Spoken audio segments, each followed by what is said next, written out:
रुको जरा। अरे बेटा तुम यहाँ। हाँ मम्मी, क्या हुआ? आप अपनी बेटी को देखकर खुश नहीं हो रहे, क्या बात है मम्मी? अरे बेटा तुम्हें पता नहीं है, यदि तुम्हारी भाभी ने तुम्हें धोखे से भी इस घर में देख लिया तो पता नहीं क्या करेगी आज। क्यों मम्मी, आप ऐसा क्यों बोल रहे हैं? बेटा मैं तुम्हारे आगे हाथ जोड़ती हूँ, तुम चले जाओ बेटा इस घर से, इससे पहले कि तुम्हारी भाभी तुम्हें देख ले। लेकिन मम्मी हुआ क्या है? बेटा तुम्हारी भाभी ने साफ साफ मुझे हिदायत दी है कि तुम इस घर में नहीं आ सकती। बेटा तुम्हें तो पता ही है वो तुम्हें जरा भी पसंद नहीं करती है। माँ क्या तो मैं उनके कारण अपने घर में आना छोड़ दूं? ये मेरा मायका है, आखिर मैंने ऐसा क्या कर दिया है? मम्मी मुझे तो ये बात बहुत अच्छे से पता थी कि भाभी मुझे पसंद नहीं करती हैं, लेकिन इतना नहीं पता था कि वो मेरा इस घर में आना जाना ही छुड़वा देंगी। बेटा तुम्हें नहीं पता है उस दिन तुम्हारे जाने के बाद उसने कितना हंगामा खड़ा किया है, बहुत लड़ा है बेटा तुम्हारी भाभी ने मुझसे।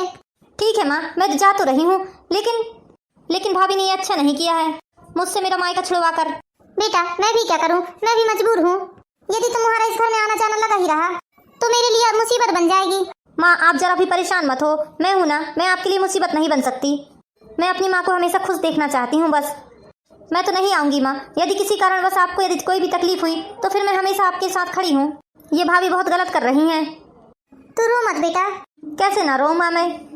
एक लड़की को जब उसके मायके की दहलीज से वापस कर दिया जाता है तो उस लड़की के दिल पर क्या बीतती होगी। ठीक है माँ आप मुझसे फोन में बात करते रहना। बेटा मैं तुमसे फोन में भी बात नहीं कर सकती, तुम्हारी भाभी ने फोन में बात करने से भी मना किया है। माँ मैं आपके बिना कैसे रहूंगी, हफ्ते में 1-2 बार तो मिल ही लेती थी मैं आपसे। बेटा तुम एक काम करना, हर सोमवार को हम मंदिर में मिलेंगे, तुम 11 बजे मंदिर में पहुंच जाना। ठीक है माँ अपना ख्याल रखना आप। सीमा बेटा क्या हुआ, कौन आया था घर में? कोई नहीं था बेटा, मुझे ऐसा लगा आपकी बेटी आई है यहाँ।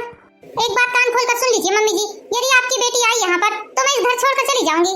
नहीं बेटा तुम घर छोड़कर मत जाना, वो नहीं आएगी इस घर पे अब दोबारा। नाक में दम कर दिया था आपकी बेटी ने मेरे। अरे उसे क्या करना है, मैं 9 बजे तक सोऊं दिन में या 10 बजे तक सोऊं, मेरी आदत है 10 बजे तक सोने की। मैं अपने माँ बाप की इकलौती बेटी हूँ, इसलिए मेरे माँ बाप ने मुझे राजकुमारी की तरह रखा है। मैं 9 बजे उठती थी चाहे 10 बजे उठती थी, वहाँ मुझे बोलने वाला कोई नहीं था। लेकिन आपकी बेटी को मेरी हर चीज से दिक्कत है। भाभी तुम 10 बजे तक क्यों सोती हो, भाभी तुम खाना क्यों नहीं बनाती हो, भाभी तुम कपड़े क्यों नहीं धोती हो, भाभी तुम ऐसा भाभी तुम वैसा, मेरी माँ से ये काम क्यों करवा रही हो, मेरी माँ से वो काम क्यों करवा रही हो। जब आप इस घर में रह रही हैं, आप नहीं करेंगी काम तो और कौन करेगा। मैंने अपने माँ बाप के घर में 1 गिलास तक नहीं धोया है और यहाँ आकर बर्तन मांजूंगी। दीदी की औकात क्या है मेरे सामने, जो वो मेरे सामने इतना बढ़ चढ़ कर बोलती हैं। उन्होंने मुझे गाँव की गवार अनपढ़ जाहिल समझ कर रखा था क्या? जो वो जैसा बोलेंगी और मैं वैसा उनके हिसाब से चलते जाऊंगी। मेरा नाम भी दामनी है, दामनी, मैं ऐसे ही किसी की बातों में आने वाली नहीं हूँ। मैंने लोगों को अपनी उंगलियों में नचाया है, ना कि लोगों की उंगलियों में मैं नाचूंगी। अब ये हमारा घर है और हमारे हिसाब से आपको जीना पड़ेगा, वरना आपका दाना पानी बंद कर दिया जाएगा। नहीं बेटा, ये तो मैंने आपसे बोल दिया है कि दीदी को यहाँ पर मत आने दीजिएगा। किसी दिन सोचिए यदि आपकी बेटी दमाद इस घर की दहली पर खड़े हों और मैं उन्हें धक्के मारकर घर से बाहर निकाल दूं, तब क्या होगा? ना बेटा ऐसा मत करना, आज के बाद मेरी बेटी तुम्हारे घर पर कभी नहीं आएगी। ठीक है ये आखिरी वार्निंग है, अब आज के बाद आपकी बेटी मुझे इस घर में दिखनी नहीं चाहिए। और आप मुझसे झूठ बोल रहे हैं कि कोई नहीं आया था, मैंने आप लोगों की सारी बातें सुन ली थी। जब मैं ऊपर छत पर खड़ी थी तो दीदी को वापस जाते हुए देख लिया था मैंने। ठीक है ये मेरी आखिरी वार्निंग है, आप जाइए बर्तन मल लीजिए। हाँ बाबू मैं बर्तन मल लेती हूँ। ना जाने कौन से नंगे भिखारियों से मेरा पाला पड़ गया, कितने राजकुमारियों की तरह पाला था मेरे पापा ने। मैं अपनी माँ से बिना मिले कैसे रह सकती हूँ, किसी भी बेटी के लिए यह बहुत ही मुश्किल समय होता है। सीमा क्या हुआ, तुम रो रही हो? हाँ सुमित जी। अरे लेकिन तुम क्यों रो रही हो सीमा? तुम तो सुबह मुझसे ये बोलकर गई थी कि 2-3 घंटों में मम्मी से मिलकर आ जाऊंगी, फिर क्या हुआ? अब क्या ही बताऊं सुमित जी आपको मैं, आप ही बताइए। यदि कोई माँ अपनी बेटी से बोले कि बेटी तुम अपने मायके मत आना और मुझसे फोन में बात मत करना, तो उस बेटी के दिल पर क्या बीतेगी? सीमा बातों को गोल गोल घुमाकर मत बताओ, क्या बात है ये खुलकर बताओ मुझे। सुमित जी जब मैं घर पर पहुंची और बेल बजाया तब दरवाजा खोलने के लिए मम्मी आई और मम्मी मुझे देखकर बहुत जोर से चौंक गई और बोली, बेटी तू यदि मेरी खैरियत चाहती है तो इस घर से उल्टे पांव वापस हो जा और दोबारा कभी यहाँ कदम मत रखना। क्या मम्मी जी ने ऐसा बोला? लेकिन क्यों? नहीं सीमा मुझे ये बातों पर भरोसा नहीं हो रहा है। तुम और विनोद मम्मी जी के तो कलेजे के टुकड़े हो, कितना प्यार करती हैं तुम दोनों बच्चों को मम्मी जी। आखिर मम्मी जी क्यों तुम्हें अपने घर आने से मना करेंगी और क्यों अपने आप से मिलने के लिए दूर करेंगी? तुम्हें जरूर कोई कंफ्यूजन हुआ है। नहीं नहीं सुमित जी, मुझे कोई कंफ्यूजन नहीं हुआ है। लेकिन ऐसा क्यों बोला उन्होंने? भाभी के कारण। भाभी के कारण? हाँ सुमित जी, भाभी के कारण। ये तो आपको पता है कि भाभी मुझे शुरू से पसंद नहीं करती हैं। हाँ हाँ, ये तो मुझे पता है। देखिए सुमित जी, अब भाभी की शादी हो चुकी है। जब तक वो अपने मायके में थी तब तक बात अलग थी, लेकिन शादी होने के बाद उनकी जिम्मेदारियां बढ़ जाती हैं। आप ही बताइए, बढ़ती हैं या नहीं? हाँ हाँ, ऑफ कोर्स बढ़ती हैं। भाभी 10-10 बजे तक सोए रहती थी। बेचारी मेरी बूढ़ी माँ घर का सारा काम कर लेती थी, तब भाभी का बिस्तर छूटता था तो मौका पाते ही मैं भाभी को समझाते जैसे बोल दिया करती थी, भाभी आप समय से उठा करो। 10-11 बजे सोकर उठती थी, ब्रश करती थी और बस कुछ खाए पिए और फिर सो जाती थी। न भगवान की पूजा, न पाठ, न घर का कोई भी काम। यदि मैंने इन सब चीजों के लिए उनसे बोल भी दिया तो कौन सा गलत किया? क्या अपने घर परिवार और अपनी माँ के लिए बोलना इतना बुरा होता है? अरे नहीं नहीं सीमा, तुमने एकदम सही किया है। तुमने अपना बेटी होने का फर्ज बहुत अच्छे से निभाया है। शादी के पहले तुम भी तो अपने माँ बाप के घर 9-10 बजे तक सोई रहती थी, और जिस दिन से तुम्हारी शादी हुई है तुमने घर गृहस्थी को कितने अच्छे से संभाल लिया है। शोभा, मम्मी को एक दिन भी कहने का मौका नहीं दिया है तुमने कि बहू ये काम नहीं करती है। ना जाने मैंने क्यों बोला होगा भाभी को ऐसा।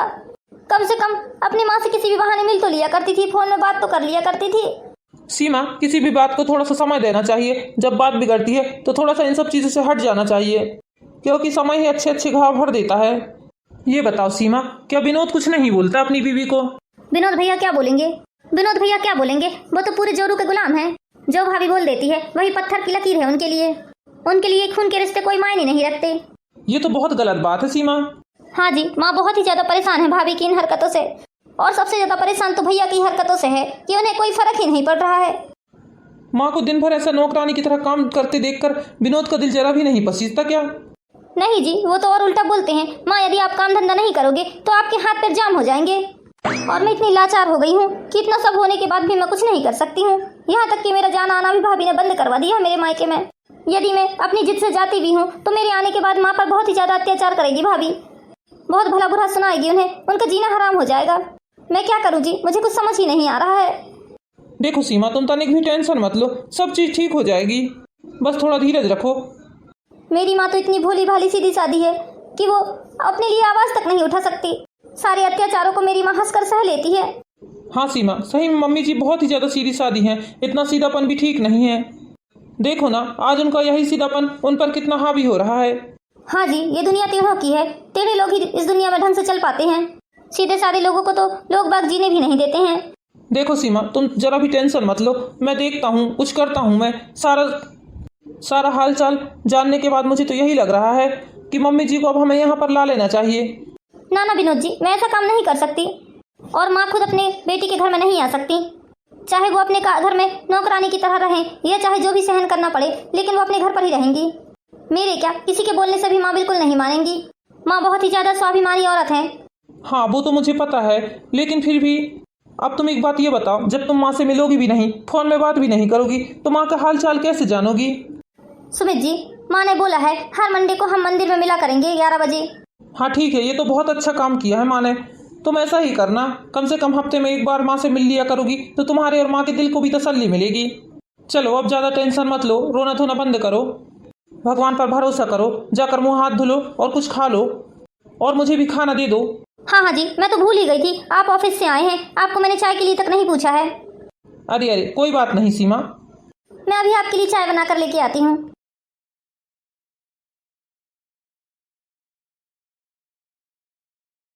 चलो जल्दी जल्दी सारा काम कर लेती हूँ। आज सोमवार है और आज मुझे मंदिर जाना है माँ से मिलने। अरे सीमा बेटा। जी मम्मी जी।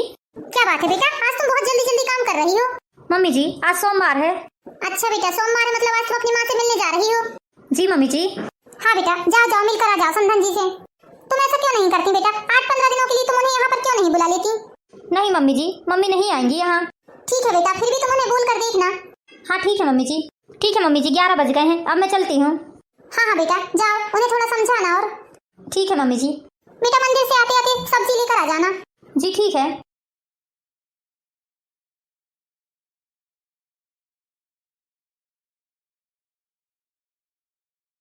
एक घंटे से इंतजार कर रही हूँ, अभी तक माँ क्यों नहीं आई है?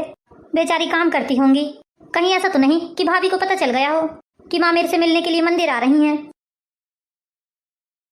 अरे वाह, माँ तो आ गई। चलिए माँ, बैठकर बातें करते हैं। हाँ बेटा चलो। माँ आप ठीक तो है ना? बताइए ना माँ। बेटा तुम्हारी भाभी के रहते हुए मैं ठीक रह सकती हूँ क्या? पहले ही उसके अत्याचार कोई कम थे क्या, जो अब और ज्यादा अत्याचार करने लगी है मेरे ऊपर? कौन से अत्याचार माँ? अब जाने दो बेटा, तुम इन सब बातों को छोड़ो। हफ्ते में एक दिन तो हमारा मिलना हो ही रहा है, तो हम अपनी ही बातें करेंगे बेटा। अच्छी अच्छी बातें करके अपना 1-2 घंटा बिताएंगे।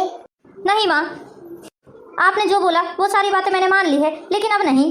इस तरह आप भाभी की सारी जातियों को सहते रहोगी तो भाभी की और सह बढ़ जाएगी। बेटा तुम्हारी भाभी ने सारी प्रॉपर्टी मुझसे अपने नाम करवा ली है। माँ आपने सारी प्रॉपर्टी भाभी के नाम कर दी? हाँ बेटा। और विनोद भैया ने कुछ नहीं कहा क्या? नहीं बेटा, वो कहाँ कुछ बोलता है, तुम्हें तो पता ही है। जब मैंने ये सारी बातें बोली कि बेटा मेरे मरने के बाद तो ये सब कुछ तुम्हारा ही होगा, तो फिर नाम करवाने की क्या जरूरत है? अच्छा। तब विनोद ने बोला, माँ आखिर ये हमारा ही है, आखिर जीते जी हमारे नाम कर दोगी तो आपका क्या चला जाएगा? और उसके बोलने पर ही मैंने सारी प्रॉपर्टी बहू के नाम पर कर दी। माँ ये तो बहुत गलत हुआ, आपने भाभी के नाम अपनी प्रॉपर्टी कर अपने ही पैरों में कुल्हाड़ी मार ली। हाँ बेटा, अब क्या करूँ, मुझे तो सारी बातें समझ में आ गई थी, लेकिन मैं कुछ कर भी नहीं सकती ना। बेटा अब वो लोग जैसा बोलेंगे मुझे वैसा ही करना पड़ेगा, क्योंकि मेरा जीवन बचा ही कितने दिनों का है। मैं उन्हीं के सहारे तो रह रही हूँ। अब चाहे मेरी किस्मत में जो भी लिखा हो, वो लोग मुझे जैसे भी रखें, अच्छे या बुरे, मैं रह लूंगी। माँ ये सारी बातें सुनकर तो मुझे बहुत ही दुख लग रहा है, आपकी बहुत ही ज्यादा चिंता हो रही है मुझे। कहीं ऐसा ना हो कि किसी दिन भाभी आपको घर से निकाल दे। नहीं नहीं बेटा, ऐसा नहीं कर सकती। अरे माँ मैंने कई ऐसी हकीकत बातें सुनी हैं जिसमें ऐसा ही होता है कि पहले तो बहू बेटे अपने बुजुर्ग माँ बाप से अपनी प्रॉपर्टी नाम करवा लेते हैं और फिर उन्हें धक्के मारकर घर से बाहर निकाल देते हैं। माँ आप एक काम क्यों नहीं करती, आप मेरे साथ मेरे घर चलिए, आप मेरे साथ ही रहना। नहीं नहीं बेटा, ये सब मैं नहीं कर सकती, चाहे अपने घर में मुझे कैसे ही रहना पड़े, लेकिन मैं अपनी बेटी के घर में जाकर नहीं रह सकती। लेकिन क्यों माँ, हमारी सासू माँ और पतिदेव तो बहुत अच्छे हैं, आपको तो पता ही है। हाँ हाँ बेटा, सच में वो लोग बहुत अच्छे हैं, मुझे पता है। लेकिन मुझे इतना तजुर्बा तो है कि जब इंसान 2-4 दिनों के लिए आता है तो बात अलग रहती है, और हमेशा के लिए किसी के घर बसने जाता है तो उसके प्रति उसका बर्ताव बदल जाता है। और मैं ये सब नहीं चाहती कि किसी भी प्रकार से हम लोगों के रिश्तों में खटास आए। मैं जिन परिस्थितियों से गुजर रही हूँ, मैं नहीं चाहती कि वो सब तुम्हारे ऊपर भी बीते। इसलिए बेटा भूल कर भी ये बात कभी मत करना।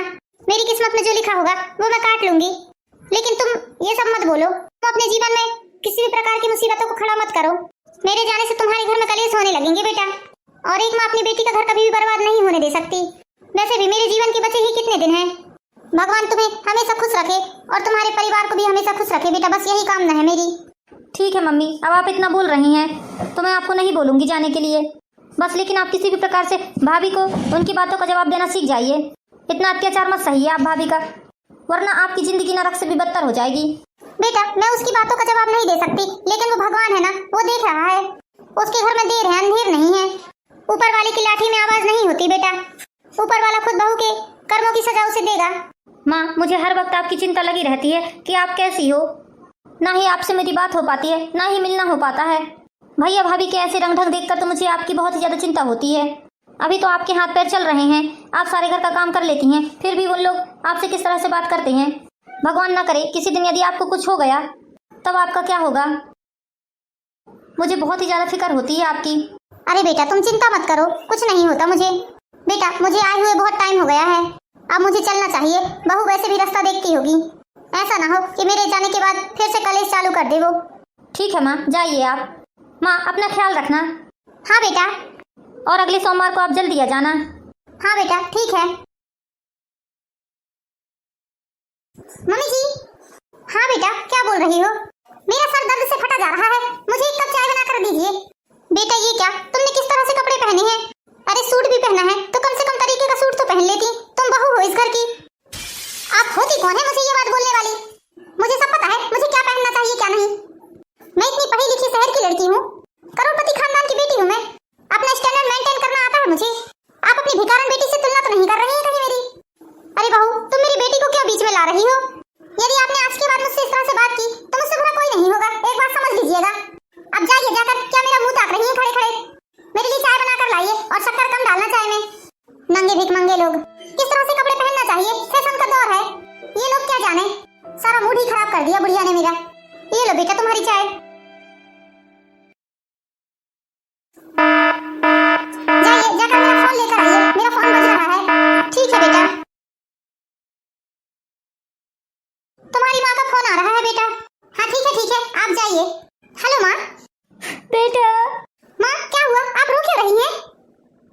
बेटा अब तुम्हें क्या बताऊं, तुम्हारे भैया भाभी ने हमें बर्बाद कर दिया। अरे क्या हुआ मम्मी, बताइए तो पहले। बेटा अभी तुम्हें पता है ना, कुछ दिनों पहले तुम्हारे भैया भाभी ने सारी प्रॉपर्टी अपने नाम करवाई थी। हाँ हाँ मम्मी, मुझे अच्छे से पता है। बेटा तुम्हारे भैया भाभी ने बिना बोले बताए ये सारा घर सारी जमीन जायदाद बेचकर विदेश चले गए हैं। क्या बात कर रही हैं मम्मी आप? भैया भाभी की इतनी हिम्मत, सारी प्रॉपर्टी पापा की मेहनत की कमाई की है, भैया भाभी की हिम्मत कैसे हुई सारी प्रॉपर्टी अपने नाम करवाने की? मैंने आपको बार बार समझाया था मम्मी कि आप भैया भाभी के नाम सारी प्रॉपर्टी मत कीजिए, उनका कोई हक नहीं है उस प्रॉपर्टी में। बेटा भिखारी से बदतर हालत हो गई है हमारी, इतनी धन जायदाद रहने के बाद भी हम रोड पर आ गए हैं। ना जाने भगवान ने हमें किन कर्मों की सजा दी है। हमने तो अपने जाने कभी किसी का दिल नहीं दुखाया बेटा, सभी का भला किया है हमने। ना जाने भगवान ने किन कर्मों की सजा दी है जो आज हम ऐसी हालत में हैं। मम्मी आप लोगों को आपके कर्मों की सजा नहीं, मेरे कर्मों की सजा मिली है। ये क्या बोल रही हो बेटा? हाँ मम्मी, मैंने अपनी सास पर बहुत अत्याचार किए हैं शुरू से। सारा काम मैंने अपनी सास से नौकरानियों की तरह करवाया है। मैंने अपनी नंद को भी यहाँ आने जाने से मना कर दिया। मुझे अपनी नंद का रोकना टोकना बिल्कुल पसंद नहीं था मम्मी। मम्मी मैं बहुत शर्मिंदा हूँ, भगवान ने मुझे मेरे कर्मों की सजा दिया है। लेकिन भगवान, मेरे माँ बाप को ऐसे दिन क्यों दिखाया आपने? बेटा भगवान ने तुम्हें तुम्हारे कर्मों की सजा इसलिए दिया है क्योंकि तुमने समधन जी के साथ गलत किया है और अपनी ननद के साथ गलत किया है। कहते हैं ना, बच्चों की करनी को फल माँ बाप को भुगतना ही पड़ता है और माँ बाप की करनी का फल बच्चों को भुगतना पड़ता है। मम्मी सॉरी, मुझे माफ कर दीजिए। मैं अभी जाकर अपनी सासू माँ से और अपनी ननद से माफी मांगती हूँ। ये उनका घर है, इस घर पर किसी का अधिकार नहीं है, सिर्फ मम्मी जी का अधिकार है। शायद भगवान इन हरकतों के लिए मुझे माफ करे या ना करे, मेरी सास और मेरी ननद जरूर माफ कर देंगी। मैं आपसे बाद में बात करती हूँ मम्मी। ठीक है बेटा। मम्मी जी। अरे बेटा तुम रो क्यों रही हो, क्या हुआ तुम्हें? मम्मी जी प्लीज पहले तो आप मुझे माफ कर दीजिए। मेरी करने की सजा भगवान ने मेरे माँ बाप को दे दी। अरे बेटा लेकिन हुआ क्या, तुम क्यों परेशान हो रही हो? मुझे खुलकर बताओ, तुम रो मत, मुझे अच्छा नहीं लग रहा है। मम्मी जी मैंने जैसा आप लोगों के साथ किया वैसे ही मेरे भैया भाभी ने मेरे माँ बाप से अपनी प्रॉपर्टी सारी अपने नाम करवा ली और उसे बेचकर विदेश चले गए। मम्मी पापा को ये बात पता नहीं थी। जिन्होंने हमारी सारी प्रॉपर्टी खरीदी है उन्होंने आकर मम्मी पापा को घर से निकलने के लिए बोला, तब मम्मी पापा को ये बात पता चली है। मम्मी पापा के पास कुछ भी नहीं बचा। क्या बेटा, लेकिन उन्होंने ऐसा क्यों किया? मम्मी जी जिसकी घटिया सोच होती है वो यही काम करते हैं जैसे कि मैंने किया है। भगवान को मुझे अपनी करनी का फल देना ही था, इसलिए भगवान ने मुझे ये सब दिखाया है। मम्मी जी हमें आपका कुछ नहीं चाहिए, बस हमें आपका प्यार चाहिए, आपका आशीर्वाद चाहिए। और दीदी भी इस घर में हमेशा आएंगी जाएंगी। अब मैं कभी ऐसी गलती नहीं करूंगी जिससे आप लोगों के दिल में ठेस पहुंचे। नहीं बेटा तुम जरा भी मत रो, परेशान मत हो, सब चीज ठीक हो जाएगी। देखना बेटा समधी समधन जी बहुत अच्छे हैं, भगवान उनके साथ गलत नहीं होने दे सकता। मम्मी जी सब ठीक हो जाएगा ना? हाँ बेटा सब ठीक हो जाएगा। मम्मी जी मैंने आपके साथ कितना गलत किया, फिर भी आप मेरी मम्मी पापा के लिए दुआ ही मांग रही हैं। आप सच में बहुत अच्छी हैं। मैं कल ही सारी प्रॉपर्टी आपको आपकी वापस कर दूंगी। रूपाली तुम्हारा दिमाग तो ठिकाने में है, कितनी मुश्किलों से हमने सारी प्रॉपर्टी अपने नाम करवाई है और तुम सारी प्रॉपर्टी फिर से माँ को वापस कर रहे हो। हमने कितने पापड़ बेले हैं इस प्रॉपर्टी को अपने नाम करवाने के लिए। शर्म करो विनोद, तुम अपनी माँ के बेटे हो ना, तुम्हें जरा भी शर्म नहीं आती इस तरह से बात करने में। ये अचानक से तुम्हें क्या हो गया जो तुम आज इतनी ज्ञान की बातें करने लगी हो? कल तक तो तुम विलन बने हुई बैठी थी और आज अचानक से देवी कैसे बनने लगी? विनोद मेरी करने का फल मुझे मिल गया है। मैंने जो कुछ आज अपनी सास के साथ किया वही सब मेरे माँ बाप के साथ मेरे भाई भाभी ने कर दिया है। मेरे माँ बाप रास्ते पर भटकते भिखारी जैसे हो गए हैं। ये सब मेरे कर्मों का नतीजा है जो आज मेरे माँ बाप को इस तरह से अपनी जिंदगी बितानी पड़ रही है। लेकिन ये सारी बातों से प्रॉपर्टी का क्या लेना देना है? कल तक तो तुम इस प्रॉपर्टी के लिए मरी जा रही थी। हाँ मरी जा रही थी। मैंने मम्मी जी की लाचारी का नाजायज फायदा उठाया और मेरी इन सब घटिया हरकतों में बराबर का साथ देने वाले तुम भी हो। मैंने तो सिर्फ अपनी जुबान से निकाला था, लेकिन तुमने तो वो सब चीजें करके दिखा दिया। तुमने कभी मेरी घटिया हरकतों पर मुझे रोक नहीं लगाया। यदि तुम अपनी माँ पर इतने अत्याचार होते हुए देख रहे थे तो मुझे 2 हाथ मार देना था तुम्हें। तुम तो अपने माँ के सगे बेटे थे ना? क्या खून के रिश्तों से बनाए हुए रिश्ते ज्यादा बड़े होते हैं? हमारा तुम्हारा तो 1 साल का रिश्ता है, लेकिन मम्मी जी ने तो तुम्हें बचपन से पाला पोसा है और इतना बड़ा किया है। अरे कैसे बेटे हो तुम, धिक्कार है तुम्हारे पर। बहू कैसे भी हो, लेकिन बेटों को हमेशा अपनी माँ का साथ देना चाहिए। जिस माँ ने अपने बच्चे को कितनी मुसीबत से पाला पोसा, किस किस कठिनाइयों से उसे इस मुकाम तक पहुंचाया, हर खुशी को पूरा किया, अपनी खुशियों को मारा है। क्या यही दिन दिखाने के लिए तुम्हें तुम्हारी माँ ने पाला पोसा था? तुम कितने खुशी खुशी अपनी माँ पर इतना अत्याचार सहते रहे। तुम्हारी बीवी तुम्हारी माँ पर इतना अत्याचार करते रही, उनसे इतना काम करवाते रही, लेकिन मजाल है कि कभी तुमने इन सब बातों के लिए उसका विरोध किया हो। मैं तो घटिया हूँ, लेकिन मुझसे ज्यादा घटिया तुम हो। रूपाली, तुम एकदम सही बोल रही हो, मैं ही गलत हूँ। तुम्हारा कहना बिल्कुल सही है रूपाली, मैं ही गलत हूँ। मैंने ही अपने माँ के साथ गद्दारी की है। अपनी माँ से माफी मांग लो तुम। माँ, किस मुंह से आपसे माफी मांगू? मैं तो माफी मांगने के लायक भी नहीं रहा। मुझे माफ कर दे माँ। तूने तेरे बेटे के लिए क्या कुछ नहीं किया, और तेरा बेटा, तेरे बेटे ने तुझे दुख, दर्द और आंसुओं के सिवा कुछ नहीं दिया। लोग सच ही बोलते हैं, पूत का पूत हो सकता है, लेकिन माता को माता कभी नहीं हो सकती। बेटा, मैं माँ हूँ, और बच्चे चाहे कितनी भी गलतियाँ कर लें, बेटा बच्चे चाहे कितनी भी गलतियाँ कर लें, लेकिन माँ अपने बच्चों से कभी दूर नहीं रह सकती और कभी उनसे नाराज भी नहीं रह सकती। मुझे तो इस बात की खुशी है कि मेरे बच्चों को उनकी गलती का एहसास हो गया। बेटा, ये सारा कुछ जो भी है तुम लोगों का ही है। तुम्हारे पापा ने ये सब कुछ तुम्हारे लिए ही कमाया है। बस मैं आगे से यही उम्मीद कर रही हूँ बेटा कि तुम एक अच्छी इंसान बन सको। माँ, मैं एक अच्छा पति तो बन गया, लेकिन अच्छा बेटा और अच्छा भाई नहीं बन सका। लेकिन अब मैं आपकी सारी शिकायतें दूर कर दूंगा। मैं एक अच्छे इंसान के साथ साथ अच्छा बेटा और अच्छा भाई भी बनकर दिखाऊंगा। हाँ बेटा, मुझे तुझसे यही उम्मीद है। दोस्तों, कैसे मेरी बेटी बहू को उनकी गलतियों का एहसास हुआ है, आपने देखा ना? तो ऐसी गलती आप भूल कर भी ना करें। अपने सियानों की इज्जत करें, उन्हें बराबर मान सम्मान दें, उन्हें प्यार चाहिए, बस प्यार दें। और दोस्तों, इसी तरह की प्यारी प्यारी मोरल स्टोरीज देखने के लिए हमारे चैनल पर एंड ब्लॉग को लाइक कीजिए, सब्सक्राइब कीजिए। Thank you for watching my video. दोस्तों, मिलते हैं नेक्स्ट वीडियो में, जब तक के लिए बाय बाय।